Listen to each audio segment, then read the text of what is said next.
We are live. Welcome, Simon Zhou, to the podcast. Hello. Thanks for having me. Of course. Thanks for coming. I'd like to apologize beforehand before we start this podcast. I haven't done a podcast in a few weeks, due to being busy and all. But super excited to have Simon Zhou on the podcast. Again, welcome. Awesome. How are you doing, man? I'm doing well. Just came back from the gym and ran into you doing your photo shoot. Solid. Good morning. Yeah. How often do you go to the gym? I try to go every single day, just because it just Do you always go in the morning, like super early? That's my main go-to. I try my best to make it in the morning unless I have class, and then I usually go in the afternoon if I have time. Yeah. Being that it's senior year, it's been a quarter. I have a lot of time. So. Yeah. No, so I woke up earlier today at like 6:30 to do photo shoots, and then ran into Simon while doing shoots, and it was really cool because we ran each other at 8:30 a.m. Yeah. So you were up really early to go to the gym. And I wish I could do that. It's nice. It's nice being up early, but also I can't commit to being up early all the time. But it's just nice. It's a good feeling. Yeah. So you mentioned that you're much more free now, right, for this quarter. So do you have something in line after graduation? It seems like you're just chilling. No more studying. I'm done. I'm done with all my hard classes. Okay. I would say so. My last 3 classes for this quarter are just super chill. They're kind of just the remaining classes I have to take as an engineering major. I post-grad, I am gonna travel a little bit, and then I don't start full-time work until September. Until September. So you still have 3 months. 3 months. Wow. Yeah. I start work. When do I start work? July 30th. So that's kind of early. It's kind of early. It's kind of early. I get some sort of break, but I wish I had a longer break.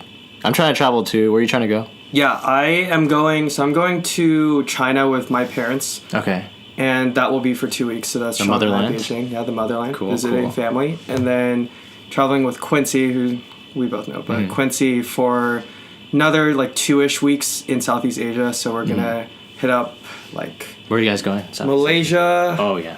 Indonesia and Thailand. Yeah. You guys are going to Indonesia? Yeah. How long are you going to be in Indonesia We're gonna for? be in Bali for 3 days. Bali. Yeah. Only 3 days? Yeah, unfortunately. But we're we're trying to hit as many places as possible in the short amount of time that we have, so we're just we'll see. Nothing is really set in stone yet, but Quincy and I are very spontaneous, so we'll figure something out. That's good. It's always good to have that spontaneous partner to go traveling with, because it makes things a lot easier, I think.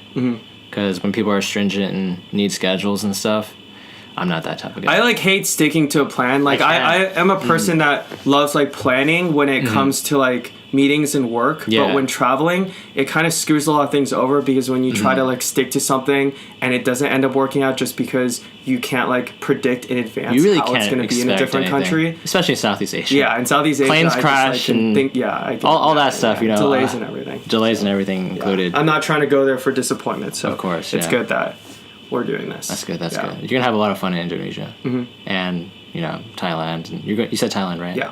Where are you trying to travel? I'm trying to go to Southeast Asia as well. I'm trying to go to Thailand, but I don't know when. I haven't bought tickets yet. We haven't either technically into Southeast Asia. We're meeting up. We already bought our ticket to me in Hong Kong, and then so it's just you two, where right? we're gonna start. Yeah. Okay, that's gonna be super fun. I like traveling in smaller groups too. I think it's a lot easier. It's better. Yeah. Compared to big groups, 5 and 6. It gets harder. You don't like to, or people's interests are different. I don't know, it's harder working with that many people when traveling. I agree. Yeah. But anyway, I didn't ask your major. What's your major, man? No one knows what your major is. I'm a computer science major. You're computer science? Okay. Yeah. Okay. And that's it. Yeah. Were you always computer science? Because I remember you came into UCLA something else. Yeah, I came into UCLA as CSE. Okay. I don't think they offer it anymore because they have a new program. What's it called? It's community, or not community. Community. Sorry, computer science and electrical engineering, CSE, or computer engineering or something. But I came in as a computer science and engineering. That's the standard one. Right. And it's a mix of CS classes and electrical engineering classes. But the department realized later on, after getting feedback from a bunch of CSE students, that the program was just way too intense, and people students weren't getting enough out of both of the curriculums of both majors. So they had to refactor the entire major into something that's a little bit more worthwhile, kind of EECS at Berkeley. EECS. Okay. they're like they're using that as like the golden standard for what they're trying to do. So they're like building towards that. But East is still like leaps and bounds. Yeah, definitely. No, I bet. Yeah. So you jumped into computer science. Why not so it's computer science and engineering, so why did you go into computer science and not engineering?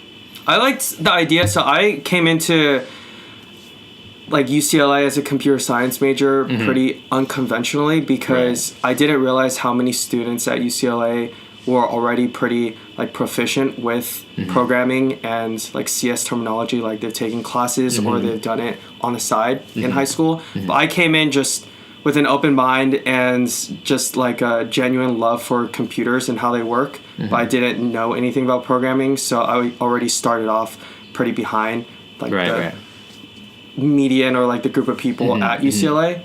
So it was like hard getting used to the momentum of like UCLA CS, but eventually after a quarter I like caught up and just figured it out. But it definitely took a quarter to like catch up, and there were a lot of L's taken that first quarter at UCLA. Definitely. Yeah, but same. That's kind of just how you just have to roll with the punches and get used to it. The L's keep coming at you at this school, I think. Yeah. I mean, for me, you never know when UCLA is gonna hit you with an L, but you just have to deal with it. You just gotta embrace it, man. Like it comes like when you least expect it. Yeah. So where are you from? I am from Anaheim in Orange County. Okay. Born and raised there, yeah. Okay. So you chose to go to UCLA. Did you have any other options in mind before? Yeah, I was choosing, so kind of like opposites in terms of distance from each other. But it was a decision whether or not to come here, which is like an hour from home, or in the East Coast. I got accepted into Dartmouth too, so I was deciding between those two. Yeah, nice. But good choices. Yeah. At the end of the day, I'm more of a SoCal person, so I don't think I would have survived in the East Coast environment, anyways. Yeah, no, me neither. I've never been to the East Coast actually. Really? Yeah, I don't think so. Like not at all. No, not at all. The furthest I've been east, Colorado, which isn't even east. Yeah, that's like very very west of the Midwest. Very Midwest. Yeah. Yeah. Eventually, though, I'm trying to go to New York one day. I know you went to New York, right? Yeah, I lived there this summer. Oh, you do? Yeah, this past summer. Okay, are you excited for that? I lived there this past summer for the majority of the time. It's just because, so I was living in New York as my main city for work, but because I work in consulting, my client was in Toronto, so I was just hopping back and forth between those two cities. And yeah, so I spent weekends in New York, weekdays really cool. In Toronto. Yeah, super cool. So you mentioned consulting. So how does a computer science guy get into consulting? Like, how did that happen? Yeah, these are completely different fields. Yeah, very, very good question. My sophomore year, at the end of it, I started thinking about recruiting for junior year while being in my sophomore or like my internship, my sophomore year. You're in it pretty early. Yeah. So I was thinking about it and thinking, at least starting to think about what I wanted to do post-grad, just because my parents started asking me questions about it and my friends started asking me questions. And I, don't get me wrong, I like software engineering and it's fun and challenging and there's a lot of reasons why I would argue it's something that so many people should be getting into, but it just wasn't something that fulfilled me 100% with what I wanted to do.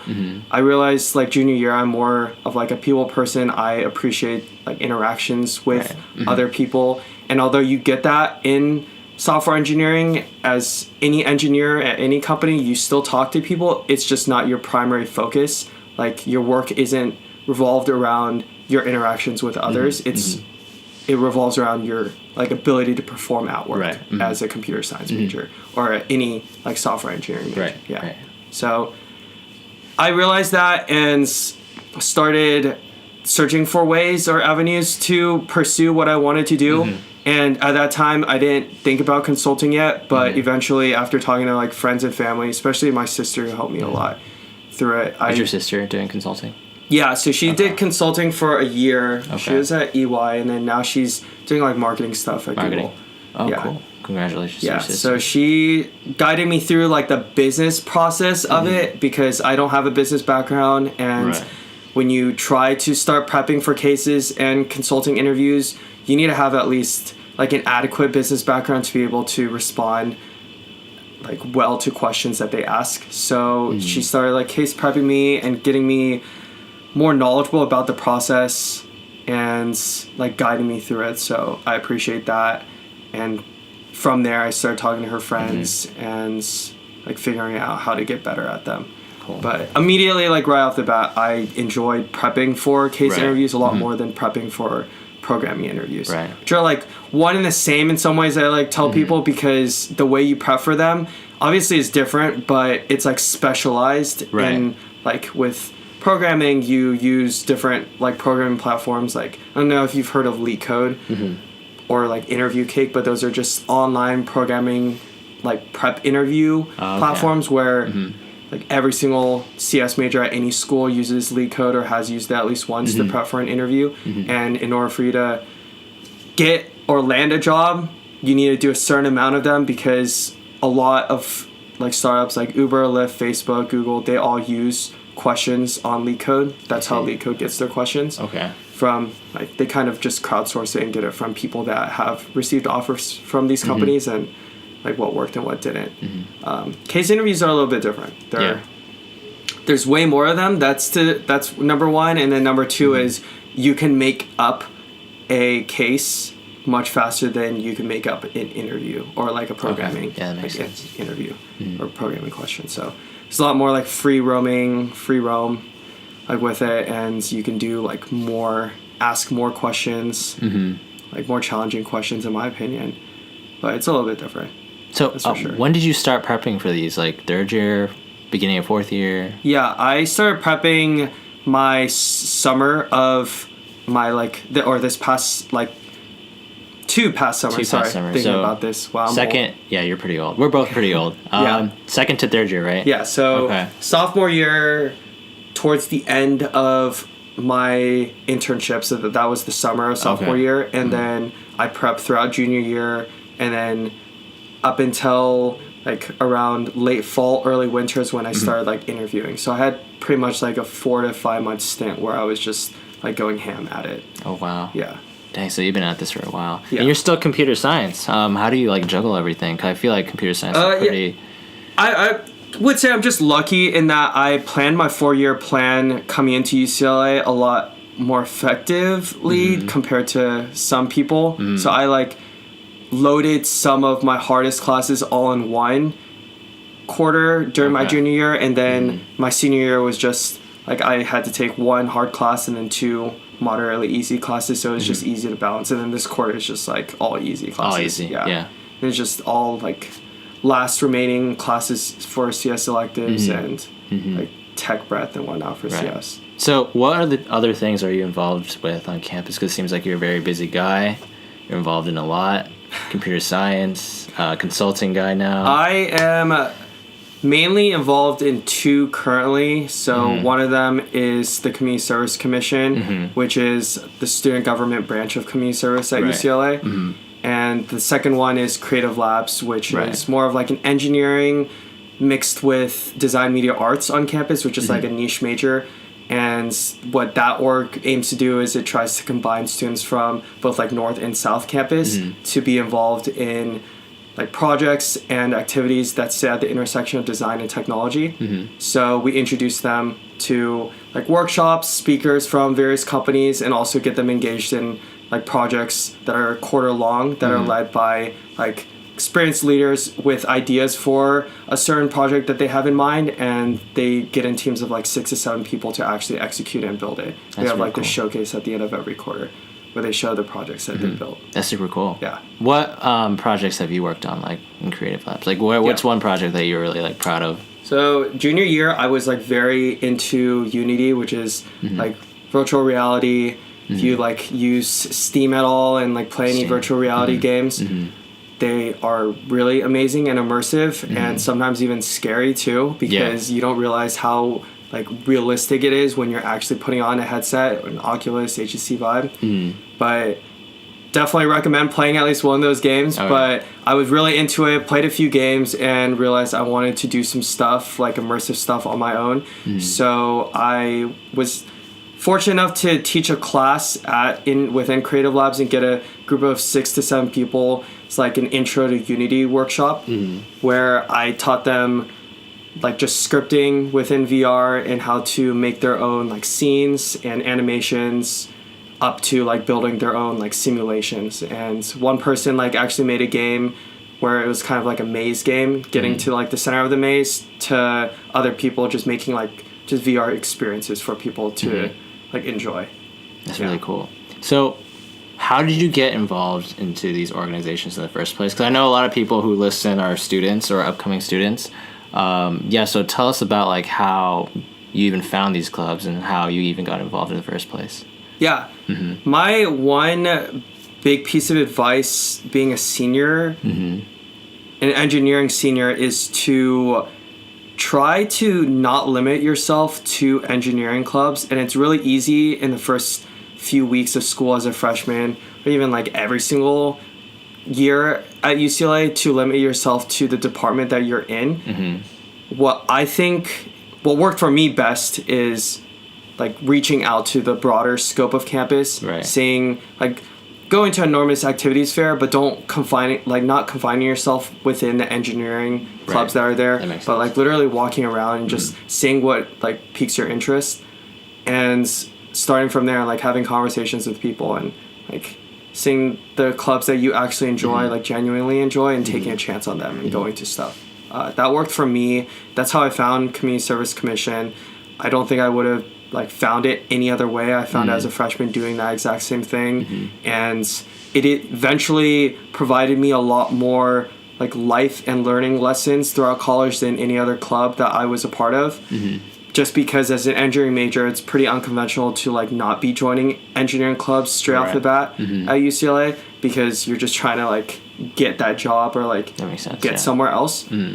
But in the long run, it really works out, and it's a lot more influential, in my personal opinion. And then Creative Labs was kind of just by like happenstance, like the friend group that I was in, they were all part of Creative Labs, and they just like brought me into it, and I started like liking it, and just went from there. Dang. So you've been with CSC for 4 years then? Yes. Since the very beginning. And so how long have you been with Creative Labs for? I've been part of Creative Labs for 3 years. For 3 years? So I was just a regular member, and then I was on board for the past 2 years. Dang. Yeah. You've had quite the time here at UCLA, it seems. Yeah. It's fun. Yeah. UCLA is a fun time. There's a lot of opportunity here. Yeah. There's a lot of stuff that you can do. A lot. That's saying the least. Yeah. Like you can really do so much if you just try to like put yourself out there. And I'm sure you could, like, anybody could find, like, if they were to repeat college, a different friend group. I like had this conversation with a friend the other day too, where it's like, if I had not met like either you, Jason, or anybody that I'm currently friends with, and I started college over again, I probably would have been able to find another friend group that I would have resonated with just as much, just because of how many students are at There's so school. many students here, and there's so many different like pockets and different niches of like different organizations that you probably could find yourself part of. Yeah. Like there's just so many people here. There's like 40,000 students at UCLA alone. I think that's the number. But yeah, if I were to repeat college as well, you know, I'd probably have no problem looking for someone else as well, you know? Yeah. It just sort of happens. Like a lot of these interactions and like friends that I have now just happen because of chance, you know, just walking. It's like really by chance. Really by chance, like random meetups or just like bumping into someone while walking to class, stuff like that. So it's been a really rewarding time. But let's transition to another topic I wanted to talk about. Yeah, definitely. So I've noticed that your fits have been, you know, getting extraordinarily, you know, more amazing, to say the least. So I want to talk about high fashion. Sure. Let's do it. So you've been wearing like a lot more, you know, designer clothes, stuff like that.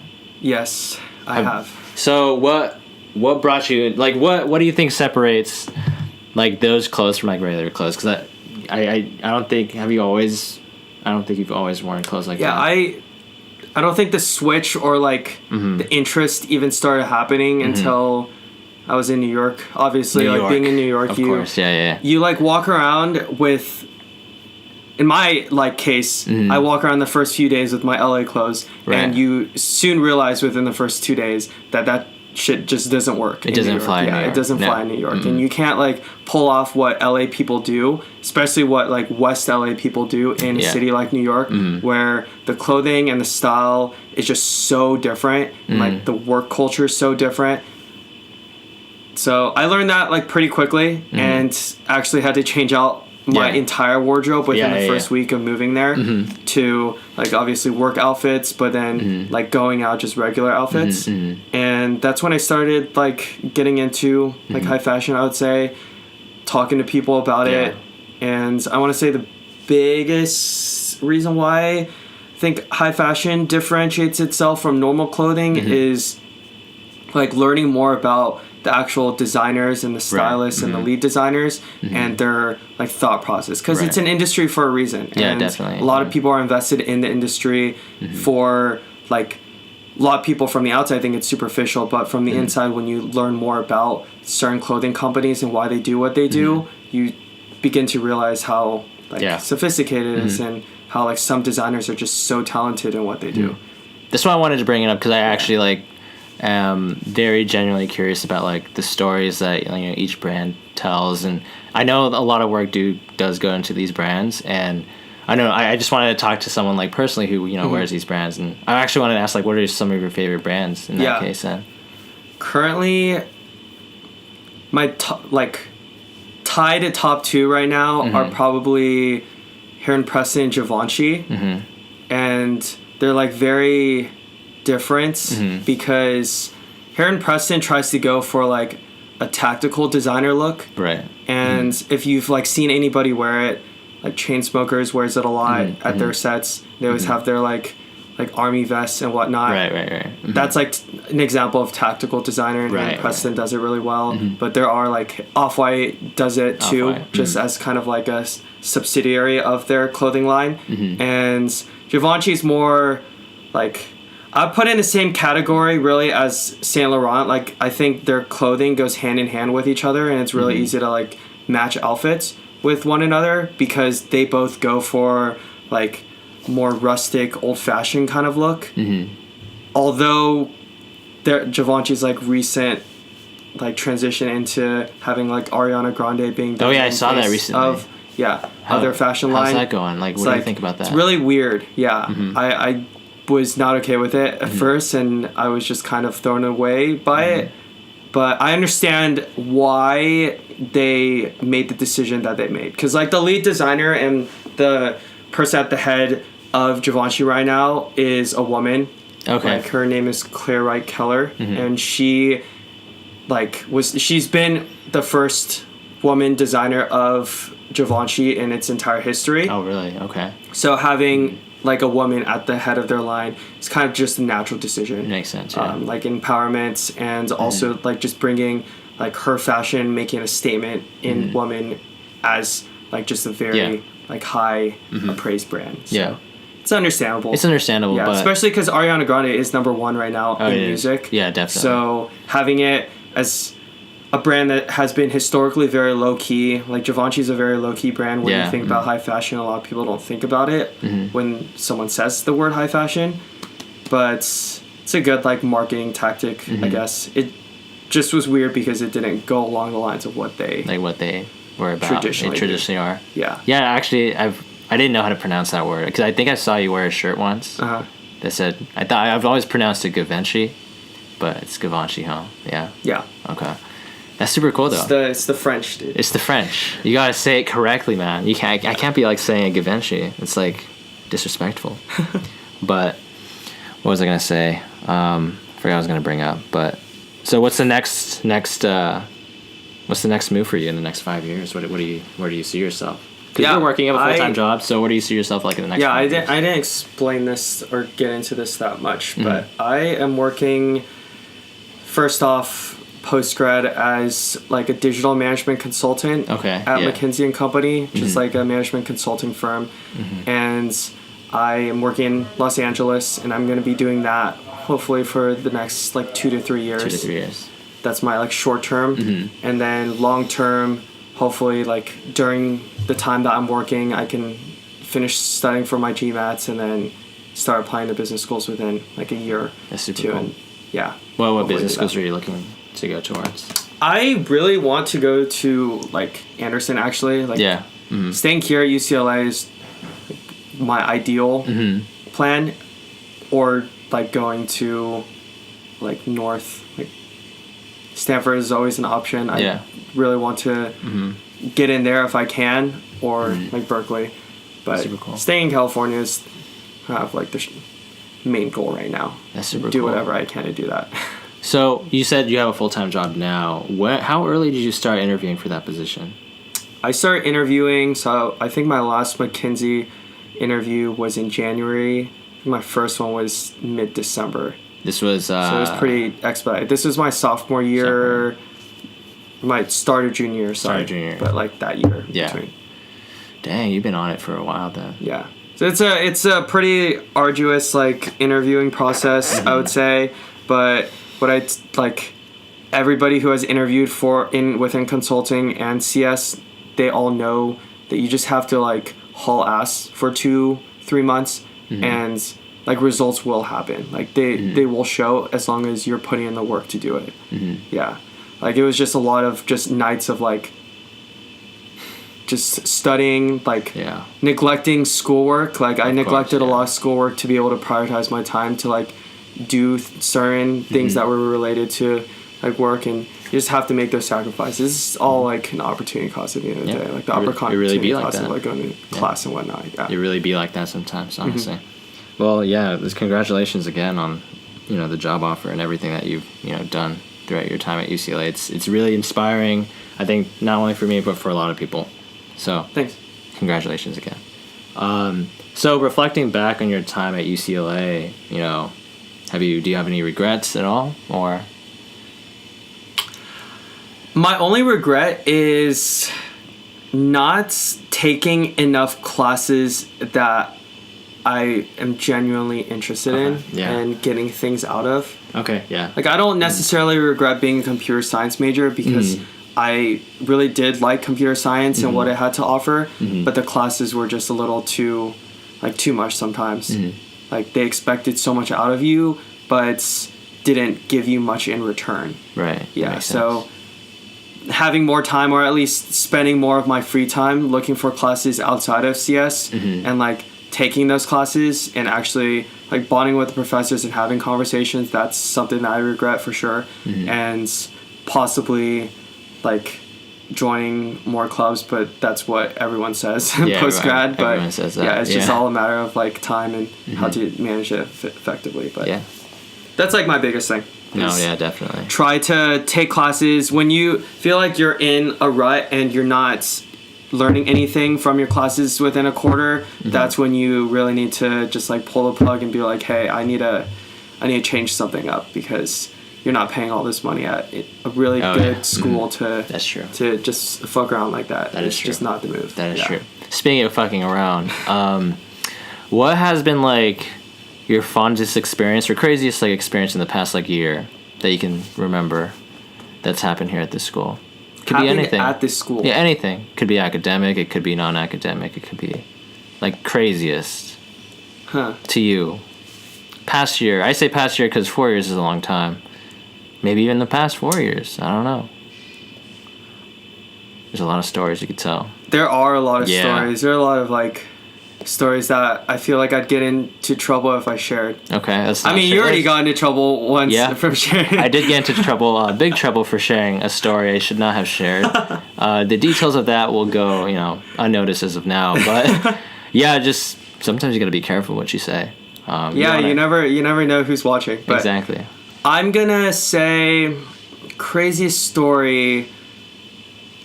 It could be legal as well.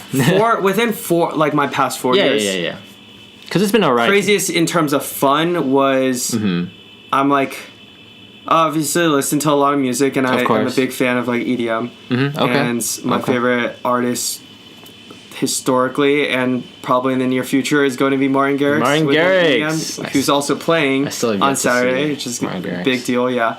And my roommate and he's currently my roommate right now, but we both decided to like take a spontaneous trip to SF to see Martin Garrix when he played at the Bill Graham, which is like this big like concert venue. Yeah. This is sophomore year. Okay. Spring. Yeah. TFTI. Anyway, continue. And it was just super random because I remember like the day before we were seeing on Instagram, because this was like a really big show for him within like California, and he was playing I think 4 nights at Bill Graham, which is crazy because it's such a big venue. Yeah. It's like playing at like the Shrine for 4 nights in a row. Like very few artists can do that. Yeah, that's crazy. And he sold out every single night, and we were like, okay, what are you doing tomorrow? And we both were like, not really anything. So the end of the day, we just decided to. You guys want? Yeah, spontaneously buy tickets. We went to SF for a day, and then we went back down, and we literally did all of that within 24 hours, which is crazy. We didn't even stay overnight there. I do remember that. I actually remember that now. Now that you're telling the story again, I remember how crazy that was because I wanted to go.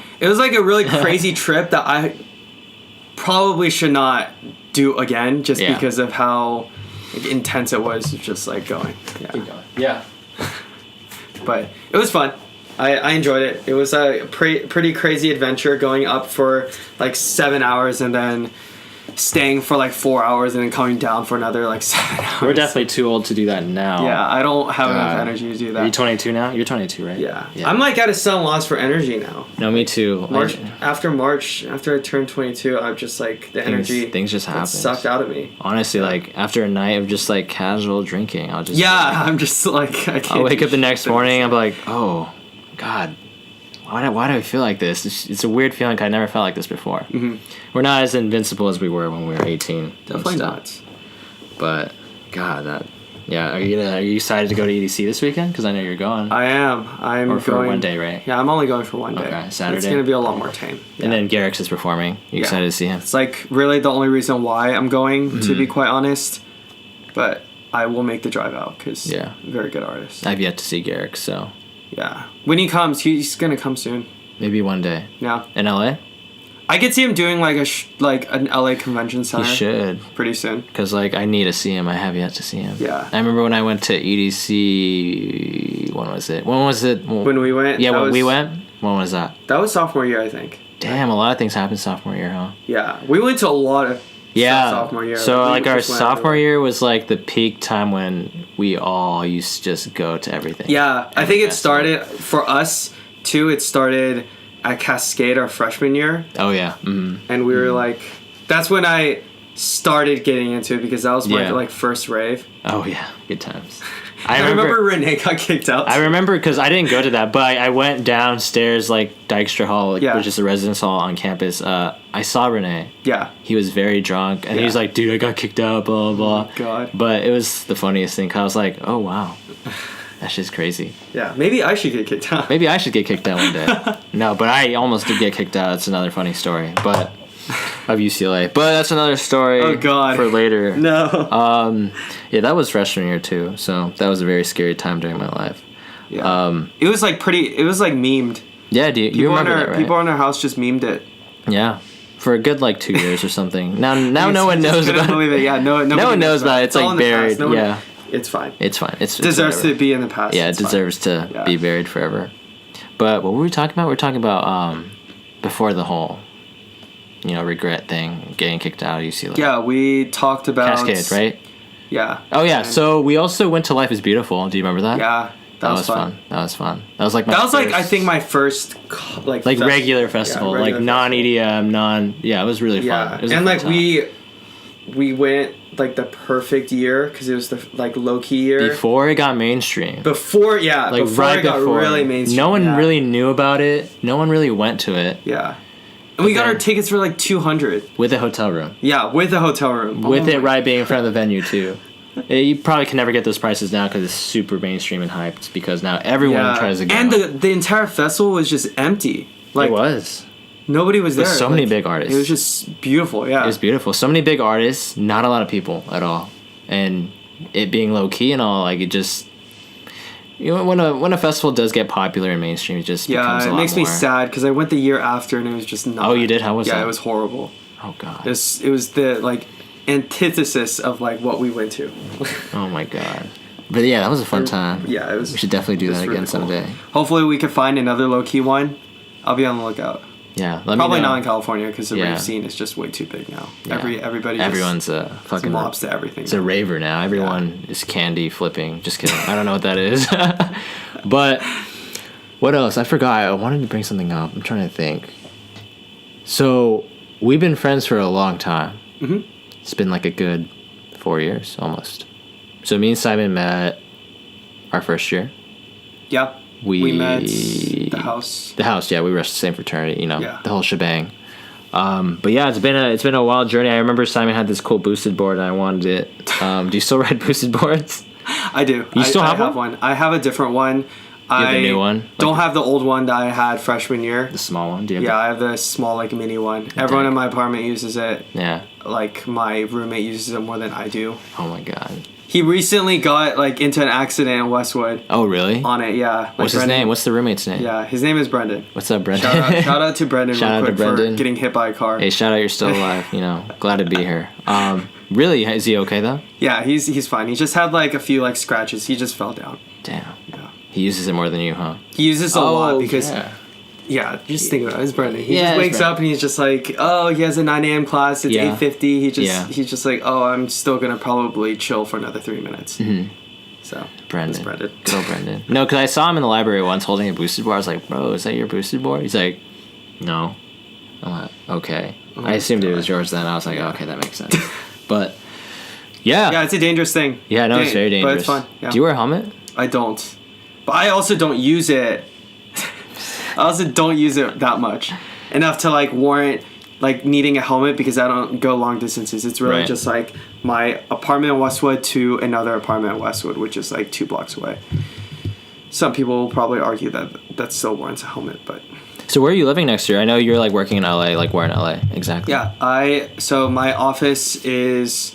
You know where Westfield Century City is? It's going to be there? It's right across the street from it. So it's on Avenue That's of the such a good Stars. area. Yeah, that's where what I've realized all, like, consulting companies are located. I didn't know they were located there. Yeah, so I know, McKinsey and I think Bain are there. Bain is there too? Yeah, McKinsey and Bain is there, and then BCG's in downtown. They don't have their logos, like, put up or anything. They don't. Yeah. Okay. Yeah, I assume. Consulting is just super, like, low-key. Everyone Yeah. tries to be elitist, and it's kind of stupid Yeah, at the yeah. end of the day. But, yeah, those were... Like, that's where I'm working, and then I'm also living in Santa Monica. So Okay. my, like, future apartment mate and I are looking around, like, 5th, 6th Street. Okay. So you haven't, like, Street. found a place yet? Yeah, it's weird. Like, Santa Monica apartments, you have to do stuff. They force you to do it, like, very last minute. Oh, really? You Yeah. don't do things in advance? Or, Yeah, like, you have beforehand? to, like, do it a month early because landlords don't start looking for tenants until, like, 3 weeks out. Okay, so you're not, like, really... You're looking, but you're not, like... Yeah, I'm, like, committing. scoping places, but I know the entire, like, environment, landscape of, like, apartments is going to change within the Are you going to be 6 rooming with months. someone from UCLA, or... Like, No, I am rooming completely- with a coworker, but his name is Matthew. He currently goes to Princeton. Cool. So he's, like, moving here for full time, and then we're going to live in Santa Monica. Nice. Yeah. Welcome to LA. What's his name again? Welcome to LA, Matthew. Yeah. Welcome to LA, Matthew. If you ever listen to this, I want to personally welcome you to the sunny side. The sunny side, the very Los sunny Angeles. side. It's a very Santa Monica's a good area to live Yeah, in. it's a great place to just, like, relax. Yeah. Just, I want to live in Santa Monica, but I don't know where I'm going to be placed yet. you don't know. Yeah. So What are your options? So they asked me to rank, like, my places where Mm-hmm. to live. Obviously I put LA number 1, and then 2 OC, and then 3 San Diego. But they don't give me, like, my actual location until May 29th. So that's coming up. Yeah, so I hope I'm here, but if I'm not, then I have to be, like, moving out. San Diego's pretty nice, though. I can It's nice. just imagining. It's nice, but I don't know if I Like- want to, like... I want to, like, stay settled in LA first because, like, for, like, maybe a year or 2. Yeah. And then if I get the option, maybe move out to somewhere else because I just feel... I don't know. I just want to, like, have that network before I, like, move to somewhere completely new. But I can see... If I do get moved to somewhere completely new, I'll, you know, make the best of it and do, like, what I did here when I moved to UCLA. But, yeah, I think for me personally, I just want to be in LA first. Yeah. It's just more comfortable. I love the city. I love the place. And so hopefully... We'll see. OC's nice too. I agree. Yeah. We'll see what happens. Both are very, like, prime places to live. So, May 29th is so late though, because we graduate June 13th, so graduation's coming up in like 4 weeks. Yeah. So you don't. That's like, it's tense. Yikes. Big yikes. So That's all I gotta say. few more weeks to. Yeah. But I think that's all I have for you today, Simon. Thanks again for coming, man. Thank you for having me. Thank you for coming onto the podcast. You've always been like an inspiration to me personally, and I just wanted to, let you know again. Thanks again for coming. Thank you for having me, Jason. Of course, man. But yeah, that's it. That's it for today's episode of Couch and Chat. Thanks again, Simon, for coming, and we are signing out now. Peace out, guys. Peace out. See ya.